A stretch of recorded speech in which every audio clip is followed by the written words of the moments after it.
In France, 1789, Madame de la Pommeraye is a young widow who has sworn off love. She doesn't believe in romance and is certain that marriage isn't for her. For Pommeraye, only friendship holds value, though she firmly believes that friendship loses its purity once physical desire enters the picture. Still, this doesn't deter the Marquis de Arcis, a known womanizer who's determined to win her over.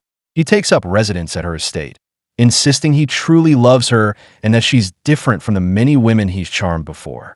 Pommeraye, fully aware of his reputation, doesn't buy into his declarations and keeps her distance, convinced he's only chasing a new conquest. Pommeraye often confides in her close friend Lucienne, who visits regularly and brings with her all the latest gossip from the city. Lucienne voices concern over Arcis, believing he's playing a long game by pretending to be a changed man just to seduce Pommeraye. But Pommeraye assures her she isn't naive, she's keeping her eyes open.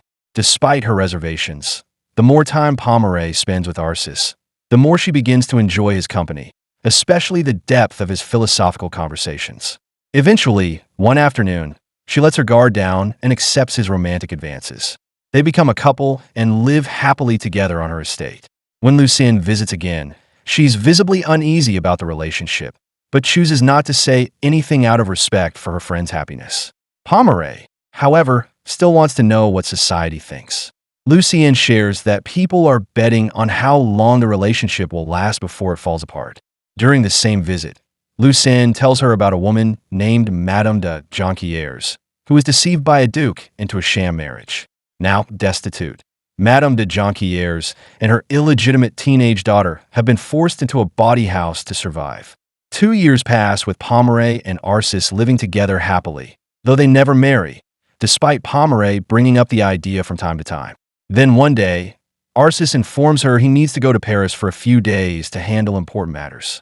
Pommeraye doesn't object, but when Arcis returns, he tells her about plans for major construction projects in the city, work that will now consume most of his time. From that point forward, Arcis grows distant. He begins to neglect Pommeraye, spending more and more time in Paris. Even when he does return, his attention is fixed on blueprints and long talks with his architect, leaving Pommeraye increasingly alone. When Lucienne next pays a visit and hears about the Marquis' grand projects, her worries resurface. She fears Pommeraye has attached herself to a libertine who no longer values her.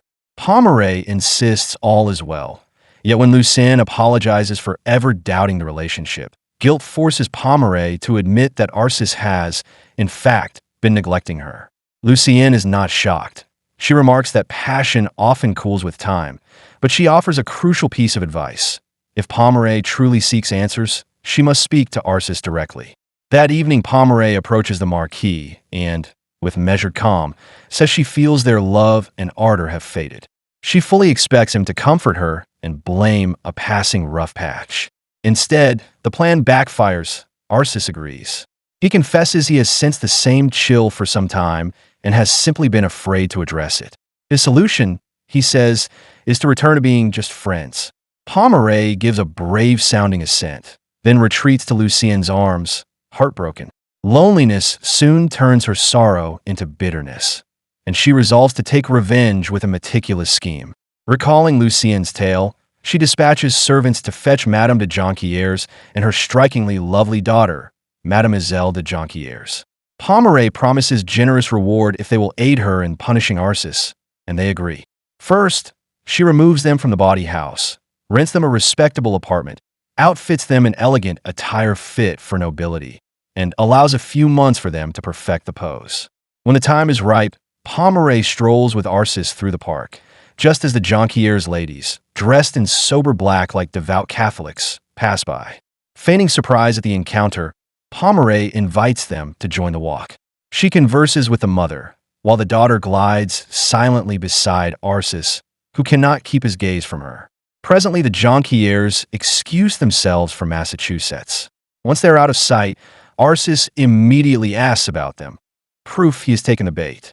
Pommeraye recounts how a duke deceived them into ruin, carefully omitting their stint in the bawdy house. Arcis marvels that a girl of such beauty lacks a worthy husband. Pommeraye replies that they prize honorable modesty above any match made merely for wealth.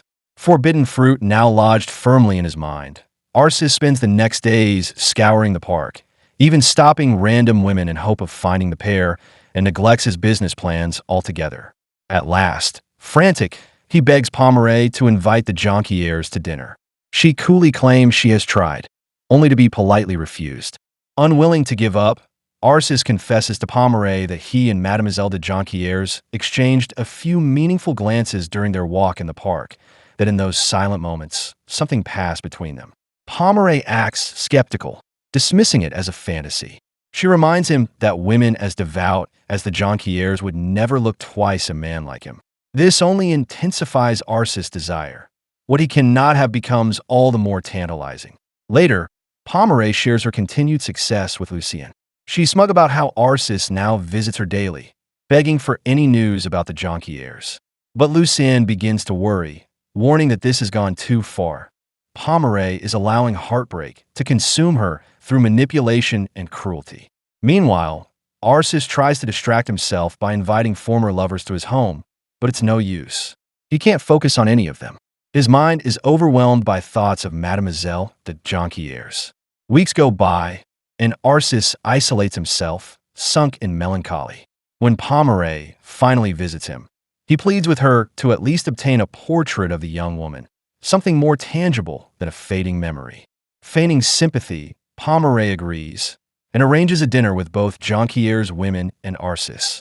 When he arrives, he behaves with modesty and restraint. But during the meal, Pomeray puts him on the spot, saying they've been having philosophical discussions and would love to hear his thoughts. Caught off guard, Arcis struggles. He only knows a few memorized quotes meant to charm women, but he scrapes together some awkward ideas about passion. Mademoiselle de Jonquières plays along, offering brief responses that seem admiring, though vague. After dinner, Pomeray leads Madame de Jonquières into another room to lend her books, intentionally leaving Arcis alone with the daughter. He continues his clumsy, philosophical flirting, and though she responds only with a few quiet words, it's enough to deepen his obsession. Now more desperate than ever, Arcis hires a group of men to search the city for the Jonquières. One of them spots the women at church, and Arcis has an artist discreetly sketch the daughter as she prays. He then begins lurking outside the church, waiting for Mass to end so he can follow them home and learn their address. He soon starts loitering in the neighborhood, orchestrating accidental encounters on the street, but the women ignore him completely every time. Eventually, Arcis bribes the priest, convincing him to deliver a letter to Mademoiselle de Jonquières. The letter claims she needs a good man to protect her from the temptations of the devil, thinly veiled as an impassioned declaration of love. When the women receive it, they bring it straight to Pomeray. Furious at the sincerity in Arcis' words, Pomeray tears up the letter. Still, the plan is unfolding perfectly. She tells the women to continue attending church and instructs the priest to believe Madame de Jonquières burned the letter without letting her daughter read it. Upon hearing from the priest that his letter was discarded, Arcis grows even more desperate and once again turns to Pomeray for help. But she refuses, calmly reminding him that he cannot have Mademoiselle de Jonquières simply to satisfy his obsession.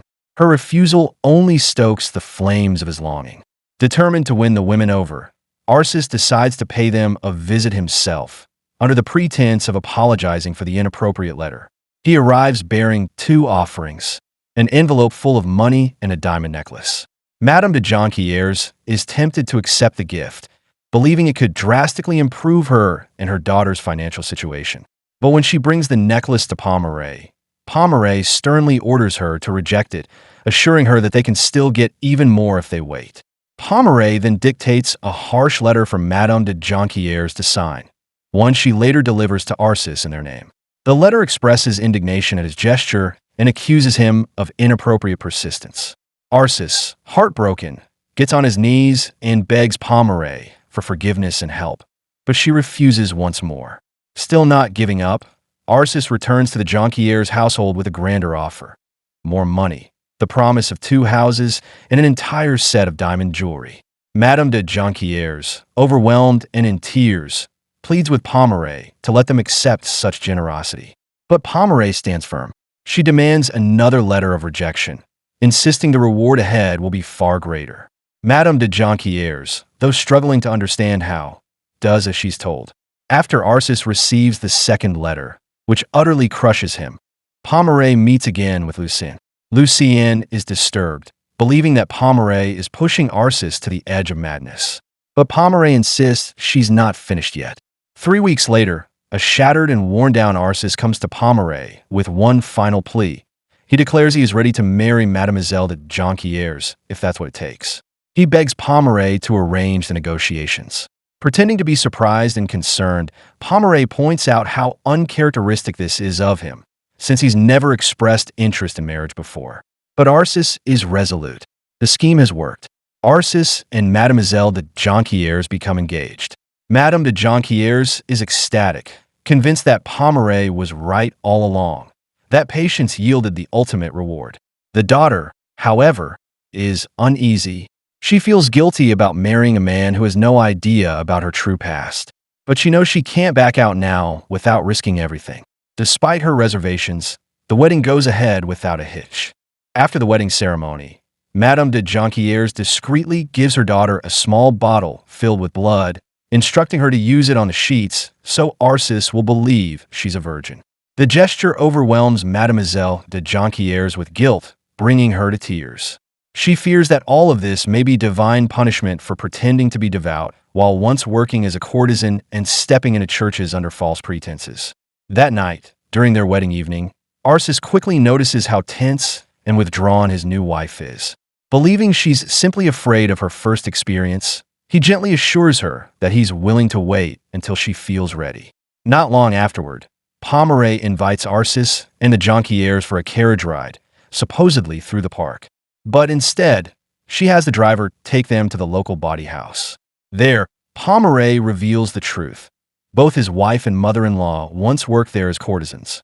Madame de Jonquières breaks down in despair, but Mademoiselle de Jonquières, exhausted from all the lies, confirms the story herself. Pomeray then confesses the entire scheme, laughing openly as she recounts how she orchestrated everything to take revenge. Arcis, stunned and humiliated, runs from the building. Mademoiselle de Jonquières tries to follow him, desperate to explain, but Arcis violently pushes her away and warns her not to speak to or touch him again if she wants to avoid severe consequences. Meanwhile, Madame de Jonquières confronts Pomeray with a broken bottle, demanding to know why she betrayed them. Pomeray dismisses her fury, saying they'll be paid as agreed. But Madame de Jonquières is inconsolable. Pomeray has ruined their reputations forever. No amount of money can restore them to noble society. That night, Arcis wanders the streets, facing ridicule from other nobles who have already heard of the scandal. When he finally returns home, he finds a commotion at the door. People have gathered after discovering Mademoiselle de Jonquières in the river. She had attempted to end her life. Thankfully, she was rescued and brought back to the mansion. Arcis pays the rescuers to leave, then looks at her coldly, choosing to leave her lying on the entrance floor as he continues on with his life. Despite his rejection, she is still his wife, and the servants eventually carry her inside. Hours later, when Mademoiselle de Jonquières regains consciousness, she tries to flee the estate, but the staff stops her and brings her to Arcis, who says he has something to declare. He tells her that while his honor won't allow him to forget the disgrace she has brought upon his name, neither can he ignore his duty to his household. Therefore, she and her mother will be allowed to keep his name and will be given a house far away from the mansion. Arcis retracts every harsh word he flung at Mademoiselle de Jonquières. Now that his anger has cooled, he sees she was only a pawn in Madame de la Pomeray's scheme, and he wants her to enjoy whatever freedom she can. But the young wife pleads instead for the darkest, most secluded corner of the house, a place where she can atone and prove how deeply she despised deceiving him. Her sincerity is unmistakable.